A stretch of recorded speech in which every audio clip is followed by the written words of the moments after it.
The honourable member for Alderman Norfolk. Mr. Speaker, while Canadians were distracted during the pandemic, this government engaged in hundreds of millions of dollars of wasteful spending, including $54 million in a dysfunctional ArriveCan app that discriminated against seniors and sent thousands of vaccinated Canadians into quarantine. Wasteful spending is the cause of this current inflationary crisis. Canadians cannot afford this costly coalition anymore. Will the Liberals stop their inflationary spending? The Honourable Parliamentary Secretary to the Minister of Health.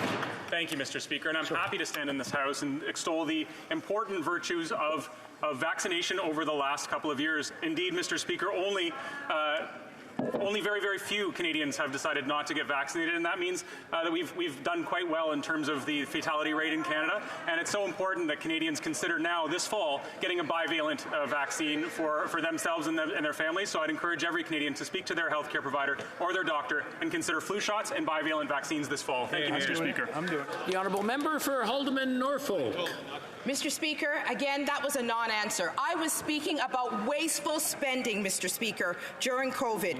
This government also wasted $54 million on a failed ArriveCan app. That one developer replicated this app, Mr. Speaker, in one weekend and said it shouldn't have cost more than $250,000. In addition, several contractors said that they never worked on the app and they never received the millions of dollars that this government said that they paid to those developers. Where did the money go? Who got rich? The Honourable Minister. Mr. Speaker, we are aware of the costs related to ArriveCan. We are investigating these costs. But, Mr. Speaker, ArriveCan was important for digitizing the border, for making sure that we kept Canadians safe, for making sure that we could reopen the borders. The other side was hooing and hollering at us to make sure that we opened the borders. We had a tool in place to make sure that we did that. We invested $72 billion in Canadians' health to get us through the pandemic.